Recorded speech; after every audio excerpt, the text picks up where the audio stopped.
Krishna, Krishna Krishna, Hare Hare,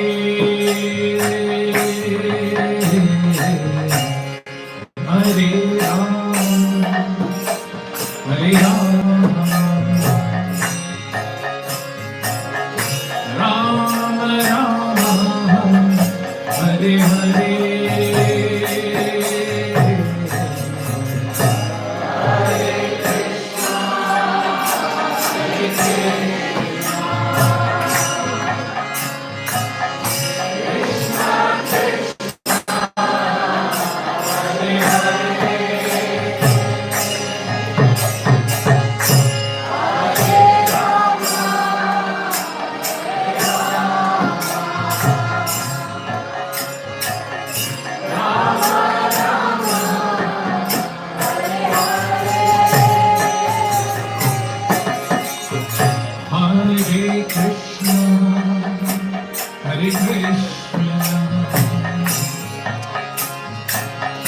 Krishna Krishna, Hare Hare, Hare Ram,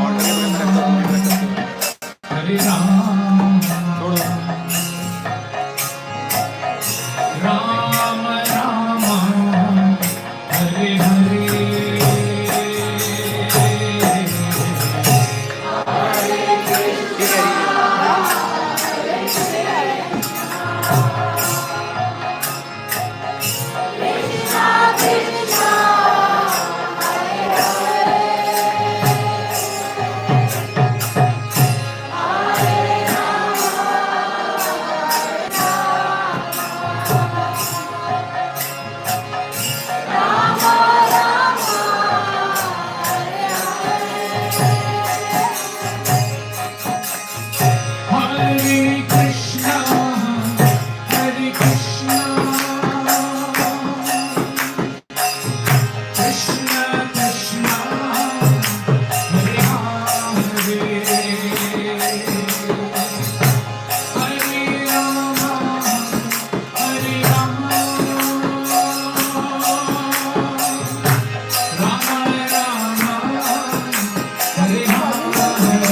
जय श्री जगन्नाथ बलदेव सुभद्रा की जय श्री श्री राधा श्याम सुंदर जी की जय श्री हरि गोपाल जी की जय श्री श्री गुरु परंपरा की श्री प्रभुपाद की श्री गुरुदेव की दिखाए Govind Premanand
It's a very auspicious time whenever we come together here for Bhagavatam and here. Thank you to Bhagavad Gita for organizing this program for the birthday boys. Two birthday boys that came once a bit younger than the other. But if you see them, they look very much alike. One has glasses, the other one has not. So we're very happy today. I was just asking Padma Prashasana Prabhu and Sham, asking when their birthdays. I think it's 14 to 15, 14. But he also told me that the Tithi is actually the same Tithi. It's on Maka's Tithi. So that's very auspicious. So I want to thank everyone for coming together because we want to celebrate Vaishnavas in whatever possible way we can. The lives of devotees are very special to us because they have Krishna in their hearts. When Vidura, you all know Vidura. Vidura is a great personality from Mahabharata.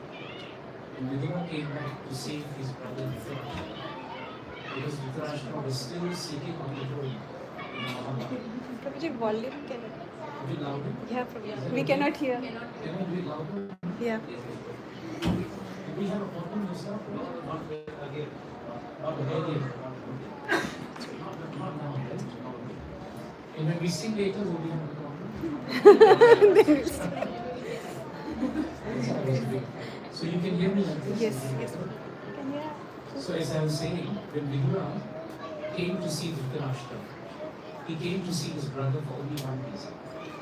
Dhritarashtra had thrown out Vidura, and he had thrown him out because of the association of Vidura. One very important thing we should take away today is the power of association. In the association of good persons, you are good. In the association of people who are not very good, you also will be good. That's why I see so many parents say, what you are showing to your children, if you don't take the tip. Hopefully they will look at you and they will learn from you. That will be for their intelligence. But we have the duty to do things our way.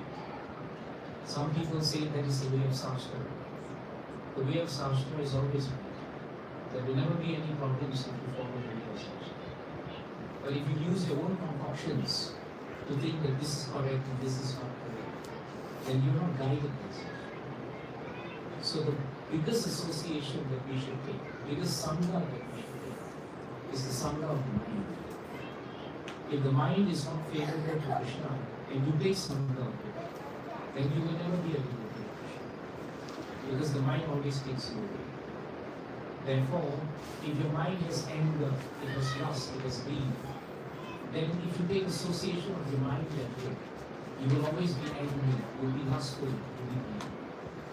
And very often those who become subject to anger, lust and greed, they blame the whole world but themselves. They will say, this person made me become angry, that person made me become angry, because of the circumstances I become angry. But like all the demons in Bhagavatam, they cannot accept that it is their own mind, and therefore their own belief that has made them angry. So it is very important for us not to blame other people for our misfortunes. It is a very important thing Shastras teaches. Don't look to the neighbor and blame him for something. We have to look to ourselves. We have a saying in the Vedas, if you make your bed, you sleep on it. Right? Therefore you are responsible for the bed you make. You are responsible because you sleep on the bed. You should not look at other people and find fault. That is the way of Asurit. In the 16th chapter of Bhagavad Gita, Krishna says, Dambu Darbu Abhimanasya Parushyam Evacha. Those who have pride in their hearts, right? Those who are very egoistical, they cannot accept that they are wrong, but they think the whole world is wrong. And those who are very proud, these persons, what is the symptom of such people? They are very harsh, Parusha. They will say harsh words, they will hurt other people. They will think in harsh terms, and that will hurt others. So as devotees, we should always remember that the cornerstone of devotional service to the Lord is not just reading Shastra, it is behaving ourselves. Behavior is what determines who the devotee is. And by behavior, whole Bhagavatam shows us how to be a devotee, how not to be a devotee. One of the great examples of behavior is the example of Gajendra, the elephant. Gajendra, the elephant, before he became an elephant, Bhagavatam tells us he was the famous great king known as Indradyumna. Indradyumna Maharaj was a very powerful emperor. He was a very fixed devotee of the Lord. And he was always spending his days remembering Krishna, chanting Krishna's names, and he served all the subjects like a father will serve his children. That was the greatness of Indradyumna. One day Indradyumna Maharaj was sitting down, retired from all his kingly duties, and he was in a hermitage, and he was very much in meditation on the lotus feet of the Lord. At that point of time, a sage came. I think it is Agastya. I think it is Agastya. It's Agastya. Agastya Muni came. And when the sage came, because Indradyumna Maharaj was so absorbed in remembering Krishna, he did not open his eyes. He did not know the sage was there. But the sage took offense. He saw that this king sitting down was closing his eyes and did not greet him very nicely. So immediately he became hurt and he became very offensive. This is something that we should avoid as devotees. Very quickly sometimes we are very quick to judge others. If we see someone doing something or not doing something, it is so second nature if we are not careful to immediately form an opinion. There could be 100 reasons why they did not see us, why they did not do something, and yet we are very quick to pass judgment. And that is what happened with Agastya Muni. Agastya Muni became upset with the and he cursed the great devotee and told him that because you're sitting so still and you have so much of inertia, then better you become an elephant. Because an elephant is like that. Its consciousness is very dull, it is not very alert. So lose this human form of life and become an elephant. And in the next life, Indradyumna Maharaj assumed the form of the elephant. And he became the elephant known as the king of the elephants, Gajendra. Bhagavatam tells us Gajendra, when he was born in that life, he could not remember his previous life. Many of us don't remember our previous lives. In fact, most of us will not remember. Right? And Guru Maharaj used to say, one life is enough. We don't have to remember all our previous lives. So he could not remember his previous life. But what happened was when he was born into the body of an animal as a king and an elephant, he became very powerful. He was very strong. And eventually what happened was he became very proud of his strength.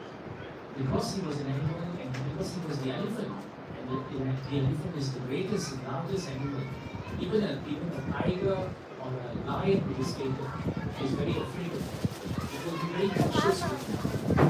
So Gajendra became very powerful. And in time he became the greatest and most powerful of all elephants. So powerful was he that all the other elephants immediately became subservient to his king. And that is why he was known as Gajendra, king of the elephants. So Gajendra ruled an area known as the Trikuta Mountains. And in that area of the Trikuta Mountains were very beautiful. Everything was very serene. There was so much of lush, verdant grass, and so much of food was available. And there was a beautiful large lake. Unknown to the elephants, in that large lake, there was a huge crocodile. And remember, the crocodile's main area of stay is the lake. Right? And crocodiles are very powerful in the lake. One day, Gajendra decided that he wanted to make a path where he was staying to the lake. And so he started smashing down all the trees, and he and all the other elephants who were under him, they went on a rampage through the forest. Sometimes you may have heard of how elephants go on a rampage. Right? It's really bad. You should get out of the way when it happens. And so they literally went through the forest. All the animals were scared of them. Everybody moved away. And Bhagavatam tells us, as Gajendra saw how everybody was moving away because of his strength, he became so engrossed and so intoxicated by his own strength. He thought that his strength was so powerful that nobody could defeat him. He thought that his strength would be insurpassable. And thinking that way, he charged down the mountain. All the other general elephants, these elephants were generals, they were very powerful. They were also with Gajendra. They also charged with him. Then he had his wives, and they had the children. So it's a large herd of elephants, and they were coming towards the river, the lake. When Gajendra reached the lake, he, as the chief elephant, he entered the lake first. And when he entered the lake, Bhagavatam tells us, he had a massive display of strength. He was just moving around the lake, splashing it, so much so that so much of water was being displaced. All the other elephants also went in after the Gajendra went. And why? Because they knew he was the king. So king goes first, and then all the others went. The children went inside to play, the wives were very settled. All the other elephants, Bhagavatam tells us, felt very safe. They felt very safe with Gajendra. Why? Because they thought that his strength would be so powerful that everybody would be with him. In this material world, we are also like that. We always think, that I am the head of the family, or I know what I'm doing, and I have it all planned out. And that is a feature of what we think is our strength. But we don't realize very often that the strength that we have is often limited by so many things. Gajendra was about to find out how way. And so Bhagavatam tells us, because of the disturbance caused in the lake, that the resident crocodile who was inside, he became very disturbed. He thought, who is this person who has come to the lake and disturbed my peace? If you have a house and someone walks into your house and they disturb the peace, you don't like it, isn't it? You get angry. Of course, you don't like them, but you get upset with them. You see? I was just thinking that, we are so used to having kirtan and folk artals being played and mridanga being played, and we think the whole world should accept it. But we don't realize our neighbors will be thinking, who are these people? Right in the middle of a Wednesday at 8 o'clock in the night, they're just bringing the house down. If I was in their shoe, I would call the police. I hope they don't. So sometimes, the vision of a devotee, right? A vision of a personality, anybody, our vision sometimes is very tiny. We only see things in one way, and we think that should be the way. And that is the problem. It's a big problem. And so Gajendra was thinking that way. But the crocodile decided enough is enough. He saw who was the chief and the ringleader of all the elephants. And the crocodile was very intelligent.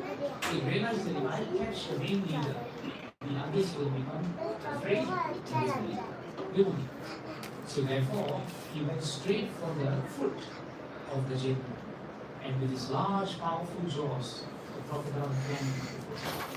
The Jebra felt a little bit of a movement of pressure in his foot because he was very powerful. And he began to think, what is that? He tried to release it because he's so strong and he could just put the kick and throw anything away. But he couldn't do it.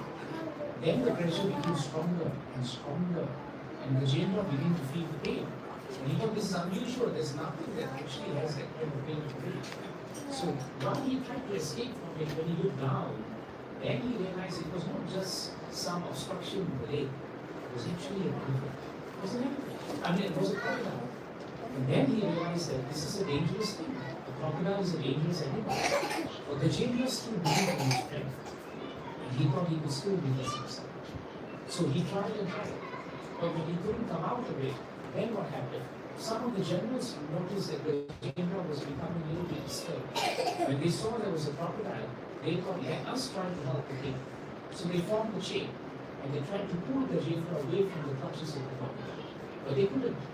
The wives were equally large and powerful. They came and joined the generals, and they tried to pull the Gajendra. But they couldn't do so. And then the children were there, but they were helpless, they couldn't do anything. So like this, when the generals realized that they could not do anything for the Gajendra, and when they realized that there was nothing they could actually do to save him, they began to think, why should we stay in this lake forever? If the Gajendra, our king, cannot escape the clutches of the crocodile, then he's no longer fit to be king. We are following one who is stronger than us, but his strength is not so strong. So therefore we believe him. So the general started leaving the Gajendra, and the Gajendra was very upset. But he became more upset when the wives decided to leave him. Because the wives were thinking, husband, we look to you as the source of our strength, and the source of our shelter, the source of our support. But with you not around, why should we stay around? We have to get food and maintain our children. We have to maintain ourselves. You being stuck in the water with a crocodile, frankly speaking, you have no use. And so the wife crocodiles also decided to leave the Gajendra. And when they left, the children, whom we love very much, they decided, well, they have to live with their mothers. Because father is stuck and mother is leaving. They decided to live with their mothers, leaving the Gajendra alone. This is the great elephant whose strength was so powerful that nobody could supplant him, no one could surmount him. And yet, in that fraction of a moment, just because a crocodile had captured him within his jaws, the Gajendra realized that the source of his own strength, which he thought was very powerful, the source of his own strength which he tried to rely on, would ultimately fail. It would fail him. And therefore, at that point of time, the Gajendra began to think very carefully. And as he began to think, this point is very important for us. In the next two shlokas that I'm going to share with you, the Gajendra's thinking is the difference between a devotee and a non-devotee. A devotee thinks differently from a non-devotee. And therefore, because the devotee thinks differently, the devotee will act differently. Because whatever you think about, you will eventually feel about. And whatever that you feel about, you will eventually will yourself. Thinking, feeling, and doing. And so Gajendra began to sing this beautiful shloka. Idam Gajendra Yadava Sankatam Pranasya Dehi Vivashyo Yadrichayaha Aparayam Atma Vimushyam Dadyadimam Buddhi Avyaktam. This shloka appears in the 8th canto. It's in the 2nd chapter, and it's somewhere in the 31st or 32nd verse. 31st and 32nd verse. So the Gajendra then said this very nice thing. He said, when the king of the elephants saw that he was in the clutches of the crocodile, then he realized one thing, that the clutches of the crocodile was the will of providence. This is very important. What does it mean to understand the will of providence? The will of providence means Gajendra realized that I have been caught by this crocodile, and it is not an accident. It is not an accident. A devotee never sees anything in this world as an accident. When a devotee is in trouble, or when there is a reversal in a devotee's life, The devotee always sees it as the will of providence. Providence means Krishna. So Gajendra saw the hand and the will of Krishna here. He thought there must be a reason why I'm going through this difficulty. That's the first thing he did. The second thing he did, Bhagavatam says, because he was stuck there and because he was in that position, he began to realize that he was circumstantially helpless. Very important. Circumstantially he was helpless. In other words, he could do nothing about his body, he could do nothing about his safety.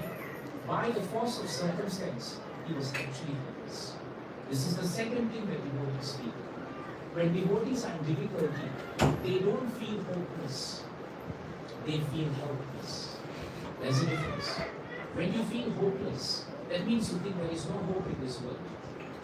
Why? Because you have no faith that whatever you are going through is for your good. A devotee never thinks that way. But a non-devotee has this habit of thinking that if something goes wrong, it's a good situation. This is the difference between advancement in devotional service and being stuck also wherever. Some devotees have this challenge too. They have an outlook of the world which is very bleak, and they always think they are hopeless. But they mix up humility with hopelessness. Actually, a devotee is humble, but never feels hopeless. A devotee feels helpless, and that's different.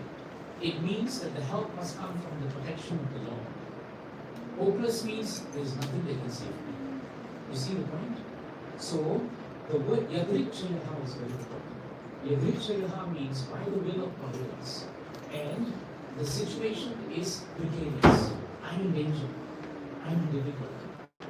But it is not a hopeless situation. This is very important. That's why a devotee doesn't give up in any situation of reversal. He doesn't just say, I'm finished. No. When Draupadi put up her hands, she didn't feel hopeless. She put up her hands in surrender. She felt helpless, but she was surrendering.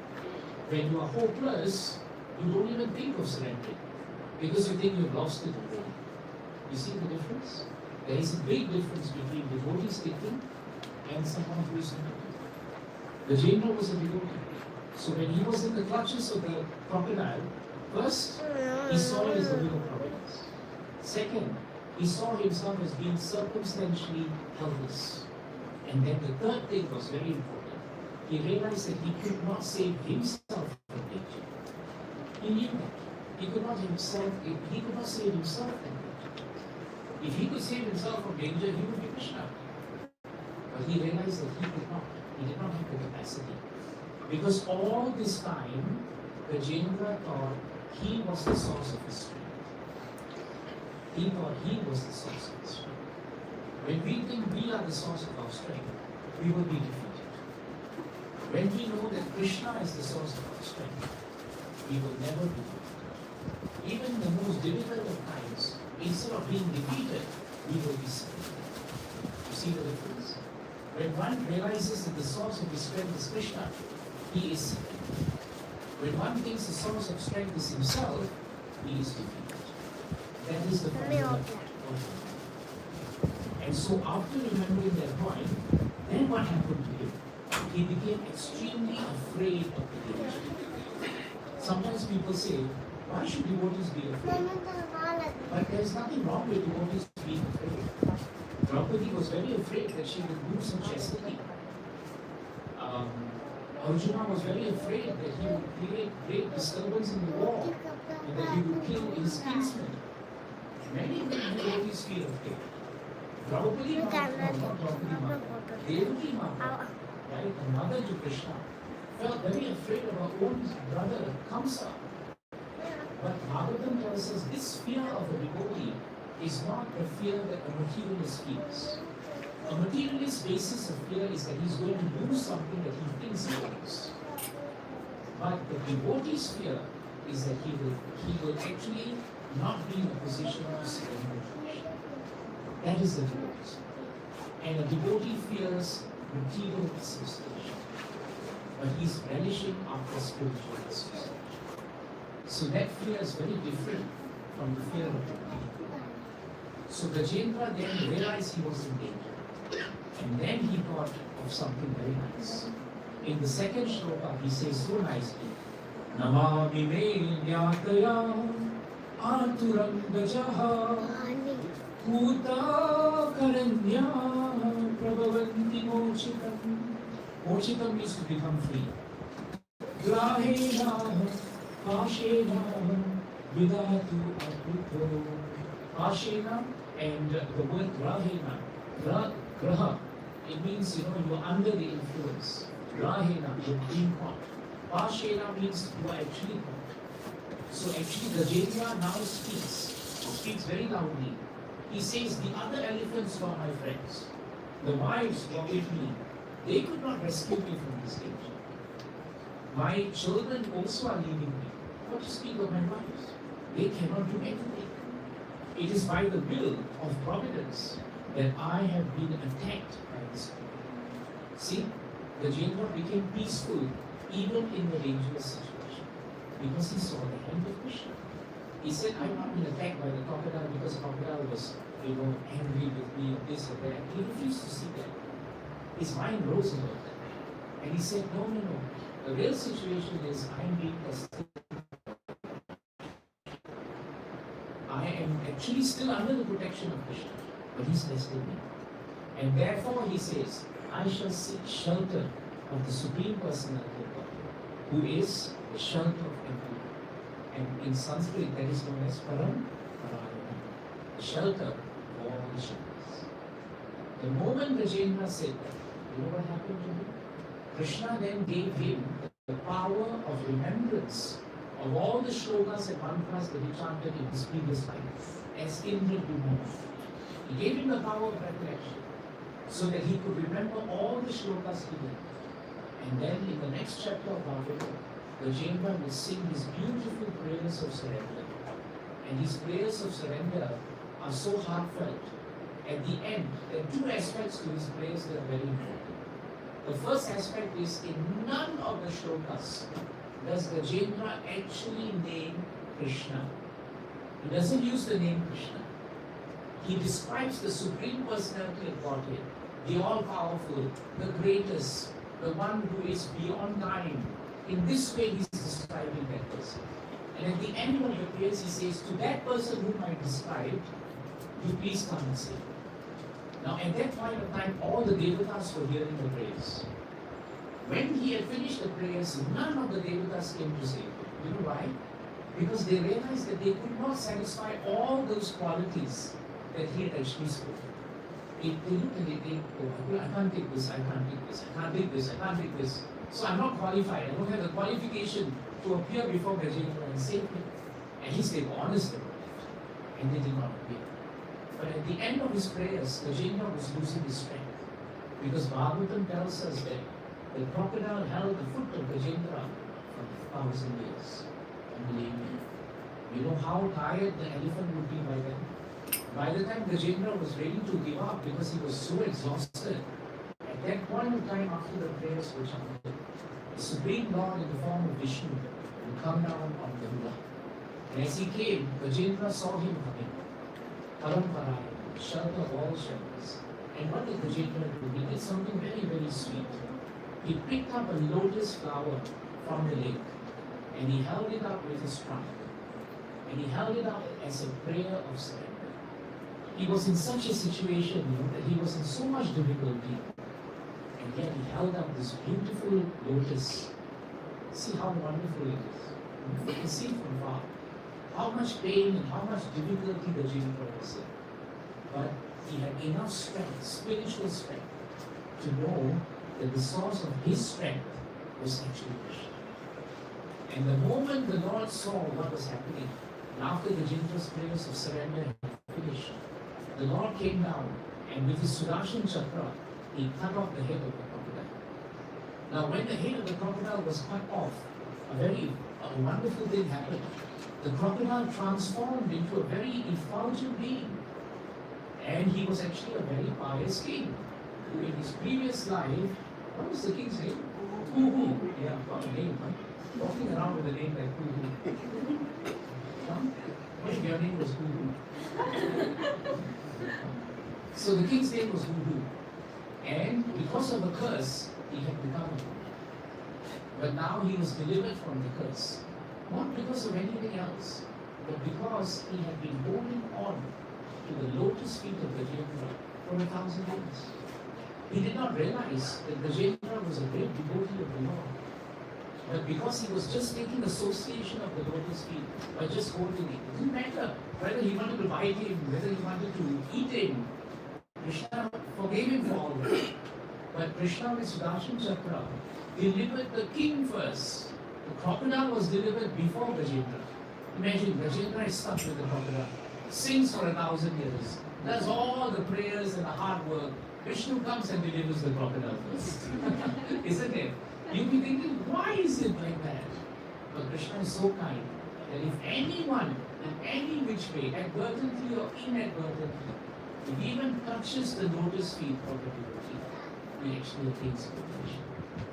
That's why I started today's class by telling you how important sadhu-sangha is. This gathering is nothing more than an opportunity to have sadhu-sangha. And our sadhu-sangha is manifold. We are all giving each other sadhu-sangha.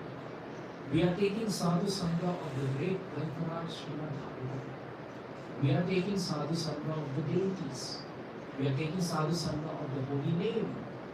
So many ways we are taking sadhu-sangha. And at the end of the program, we will take sadhu-sangha with sadhu. You see? So therefore, whichever way you are, if you came here and you went to sleep while I was speaking, but at the end you had prasadam and you were awake, that's still alright. Because Krishna will still, right, liberate you from your tendencies of lust, anger and greed just by taking prasadam. See how kind he is. This is the mercy of Krishna. And after he delivered King Guru, he then delivered Gajendra. And Gajendra assumed this beautiful form of mukti, which is actually known as the mukti where you actually attain the form of a resident of Vaikuntha. And you go back to the planet of Vaikuntha. This is the greatness of Gajendra. But the amazing thing about his prayers was, never once did he mention the name of Krishna. But if one can describe the qualities of the Lord, the qualities of the Lord are not different than Krishna. That is what we have done for maybe 20, 25 years. We have just described the quality of Krishna. So the conclusion to this point is very important. In the seventh canto of Bhagavatam, Prahlad Maharaj, if you remember, was harassed like anything by his father, Hiranyakashipu. And if you recall, Hiranyakashipu at the end got so fed up with him. He had tried to kill him in so many ways, but he couldn't. Finally, he turns to Prahlad and says, Prahlad, I notice you're very, very, very strong. You're a little boy, but you're so strong. Prahlad would have been about Shamsundar's age. No, Shamsundar is older. He's 10, no? You're minus 4. You're 7. You're 10. So, he would have been just a few years younger than Prahlad, than Shamsundar. But Prahlad Maharaj was asked by Hiranyakashipu, you're very strong. Nobody seems to be able to kill you. Tell me what is the source of your strength. Tell me what is the source of your strength. And Prahlad Maharaj says something very good. Prahlad Maharaj says to his father, my dear father, the source of my strength is the same source of your strength. It is the source of everybody's strength. Everybody's strength. Everyone's strength is coming from Krishna. He says that strength, that reservoir of strength, is the Supreme Personality. Without his strength, you and I will have no strength. Then he tells his father, very good advice, my dear father, you have uselessly wasted your strength on creating enemies in Christ. That is our challenge in this material world. If someone is nice to me, follows what I say, he's my friend. If someone is not nice to me, but he points out something good, which I cannot accept, he's my enemy. If someone doesn't speak well of me, he's my enemy. We live in this material world based on duality. One word. That duality is the cause of our bondage. That is the cause of it. So Prahlad Maharaj ends his advice to his father. Father, there is only one enemy in this world, and that enemy is your mind. Only our mind is our enemy. If you turn your mind to Krishna, there is no other enemy. So remember one thing, he says, the source of your strength and the source of my strength is the same source, which is Krishna. Therefore, Gajendra's story tells us something very important. When Gajendra initially relied on his source of his strength, he could not defeat the Kavan. Isn't it true? But the moment he surrendered and he turned to the source of his strength truly, then by his prayers of surrender, he conquered the Kavan. That's all we need to do. A shift in our consciousness. Every time something happens, always remember, if something good happens, the source of strength is Krishna. Something bad happens, the will of providence is Krishna. Never be hopeless, but be helpless and surrendered before Krishna. But helplessness doesn't mean inertia. Helplessness means surrender and increasing our consciousness.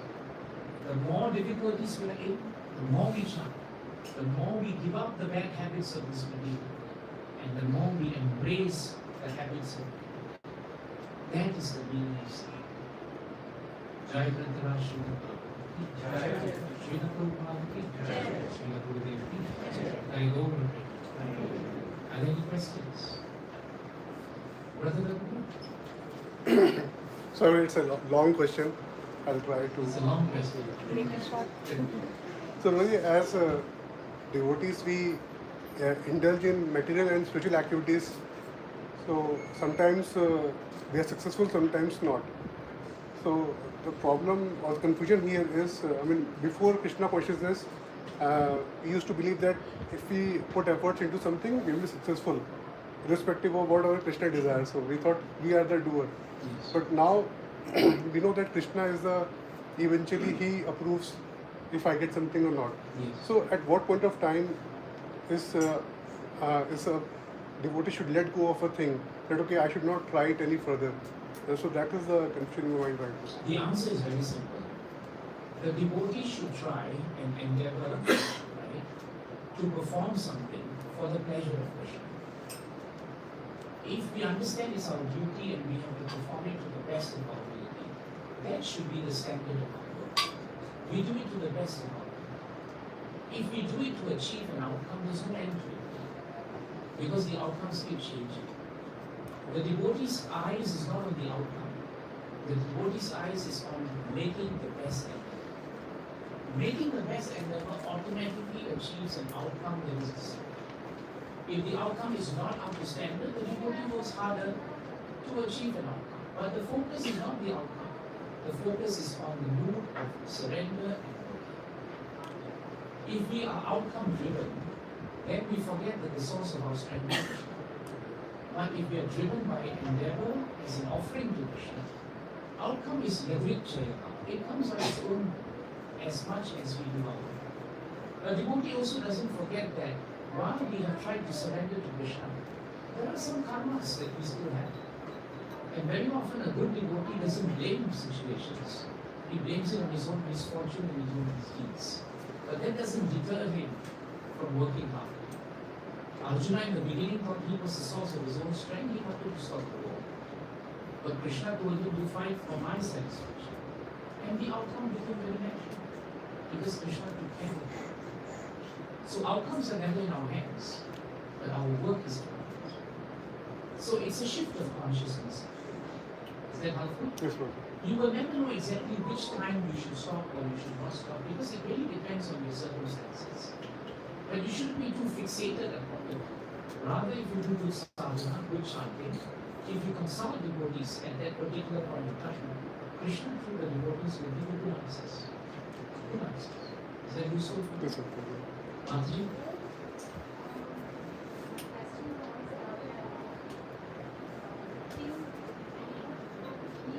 In yes. Yes. Yes. Yes. And so why did he ask how did why did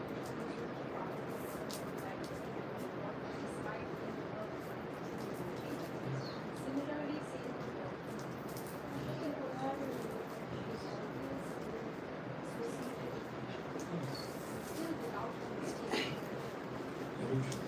There are two reasons. The first reason Bhagavatam does this is this very simple, when a daughter-in-law comes into a house and she goes into the kitchen and mother-in-law is also in the kitchen, Sometimes daughter-in-law is trained differently from the mother-in-law's training. Now the mother-in-law wants to teach the daughter-in-law something about how to do something in the kitchen. But she's very afraid to tell the daughter-in-law anything because then something may get out. Then you'll have to shape that house.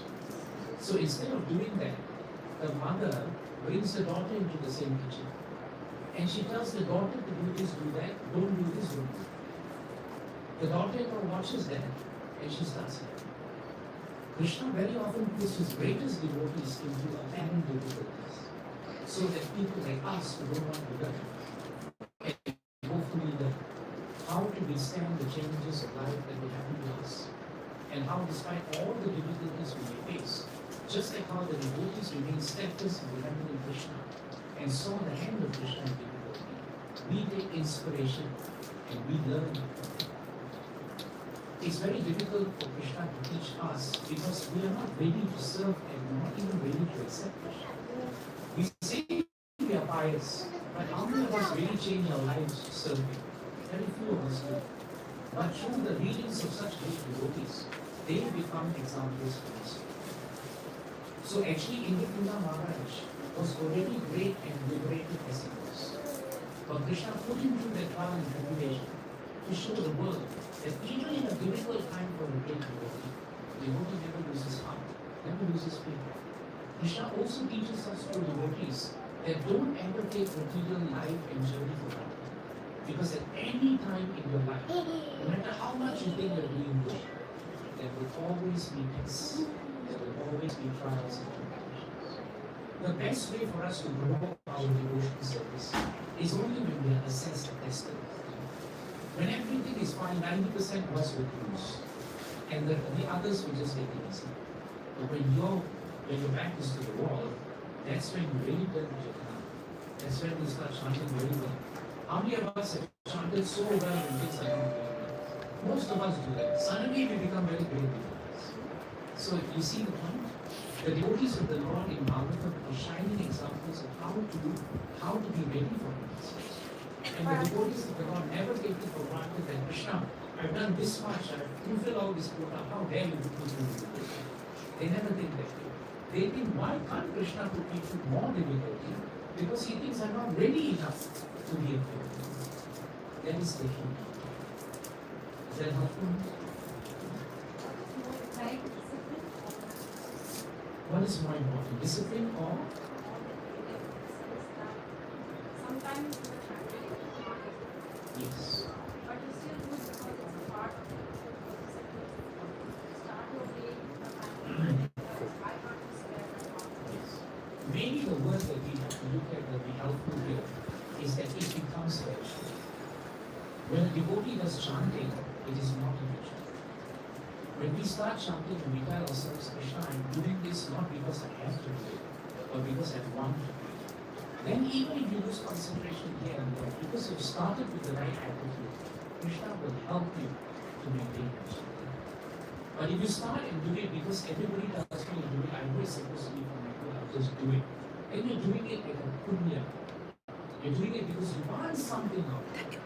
You will never succeed. Because you cannot capture Krishna that way. Krishna is never captured by a ritual. He's only captured by movement. Good question. Is that helpful? Shall we chant Krishna's name? Oh, yes, Govindas.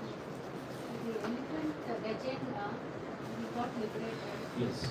and the deer in Bharat Maharaj Pastime, The deer in Maharaj Pastime. Yes. deer also remembered Krishna. You mean in the second life? When Bharat Maharaj became the deer in his second life. Right? Part 1, part 2. And in that sloka, the deer was able to remember Krishna. Yes. So why he has to Right. Because, very good question. The deer could remember Krishna, but Krishna wanted to glorify Bharat Maharaj in his third life. You see, the lesson of the deer in the second life for us is two. First, that if we forget Krishna and we remember someone who we are really close to at the point of death, we'll become that. Right? My Guru Maharaj used to tell me, if you're very attached to your husband at the point of your death, and you are of course the wife, when you die, you will become yogi. If you're very attached to the wife who's wearing sari before she dies, when you die, you become sari. So whatever we see is what you become attached. Bharat Maharaj became attached to the deer, he became a deer.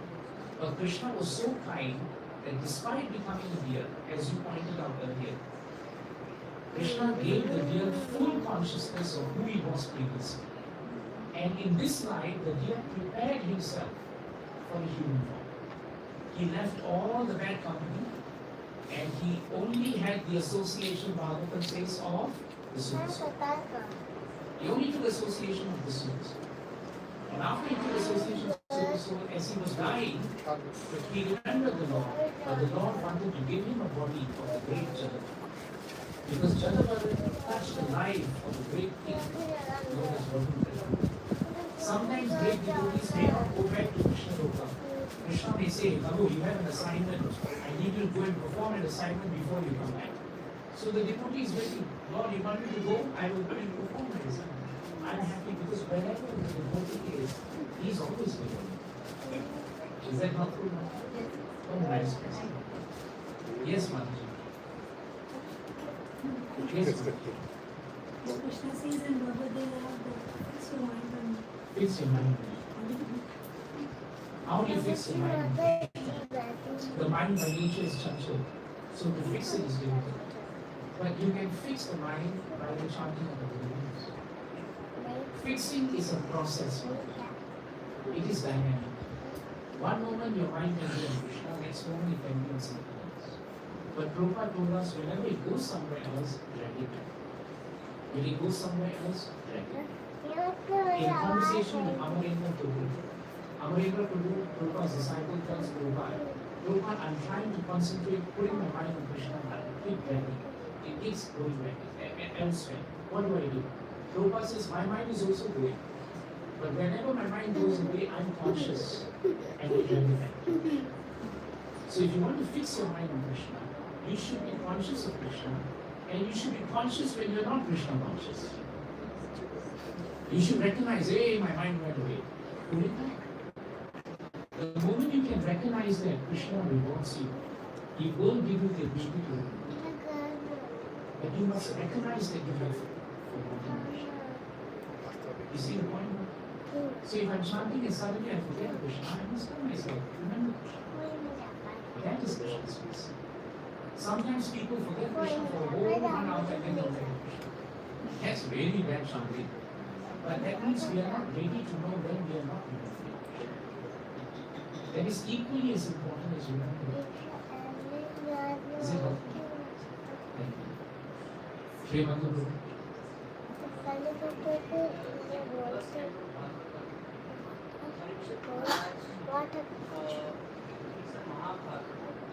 And still out of any some months getting months It is. Yes.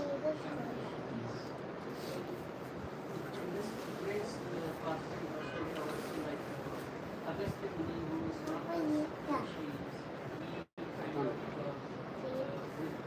and the Krishna Maharaj did not realize that. Yes. Yes. So how do we understand this? Like even Mahabharata about the great sages may have sometimes Discrepancies. yeah, Discrepancies. and not to take those discrepancies very seriously. Exactly. Srila Prabhupada said something very important. He said in the spiritual world also there are disagreements between devotees. He said that even amongst great liberated devotees, there can be discrepancies. You know why Prabhu we have to remember? Just remember one important principle. In spiritual life, there's a difference between purity and perfection. In material world, we're always judging people by perfection. The moment they make what we think is an imperfect act, they are considered to be not perfect. But purity works on a different concept. In purity, what Krishna is concerned about is the general mood of the devotee. There may be ups and downs in the devotee. Bali Maharaj had his ups and downs. Prahlad Maharaj, very, very perfect. But you see many, Buddha Maharaj, for example, had his ups and downs. Parikshit Maharaj had his down and up. Like that, we find so many devotees who had what appears to be discrepancies. But from a material point of view, that would be imperfect. But Krishna doesn't look at it. Krishna looks at it as, is the devotee's consciousness genuinely pure?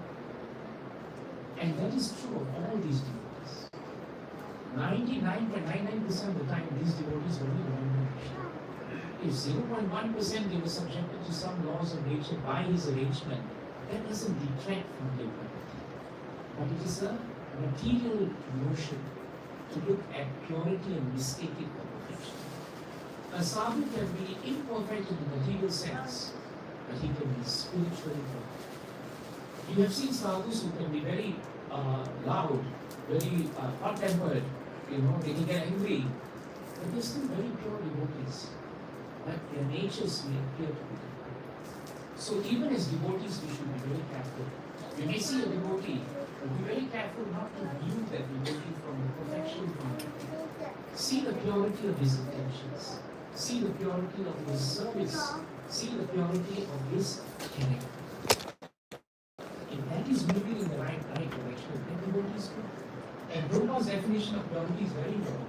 If you follow the spiritual master's 10%, even you are hopeless, you are considered pure. Is that helpful? I think we should start saving. Otherwise, when it gets very late, then somebody will come knocking.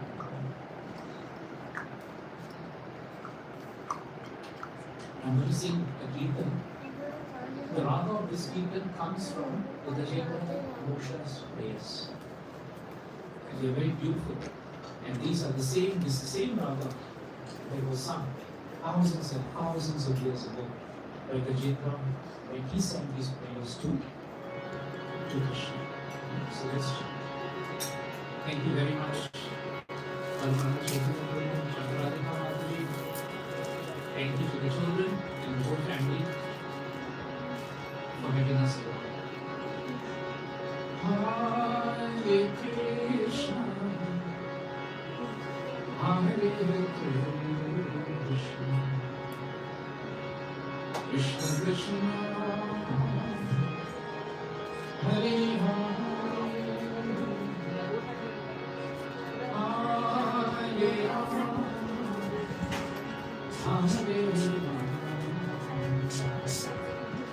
Rama Rama, Hare Hare.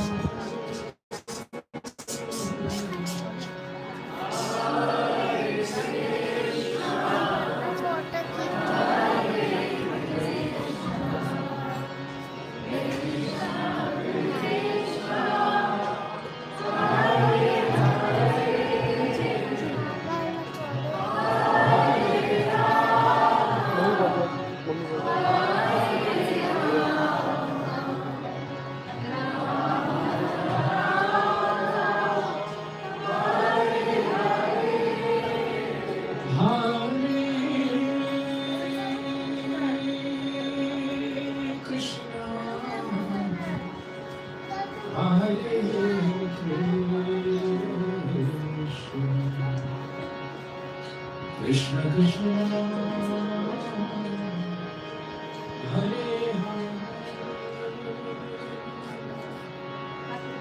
Hare,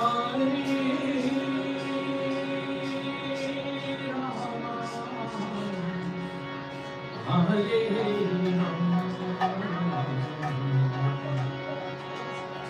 Rama Rama,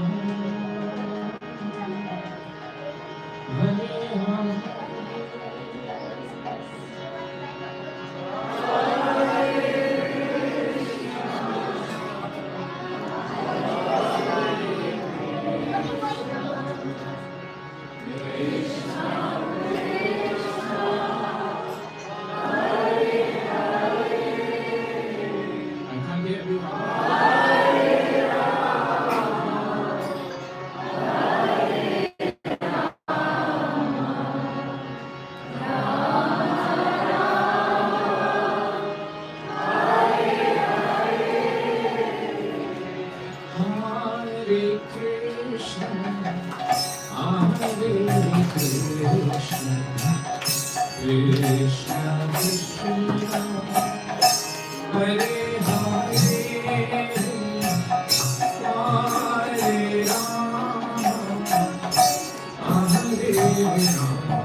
Hare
Krishna Krishna Hare Hare Hare Rama Rama Hare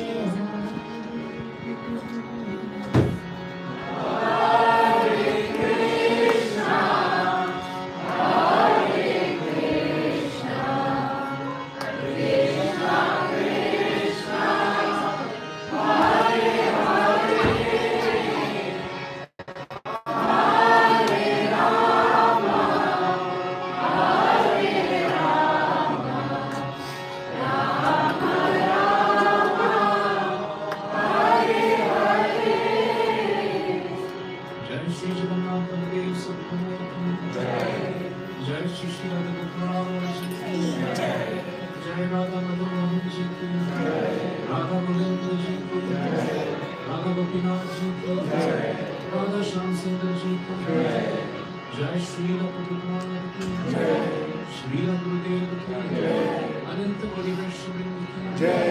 Nitai Gaur Prem Hari Hari Bol. Wishing all of you the best with your devotional service, and especially to Bhagwan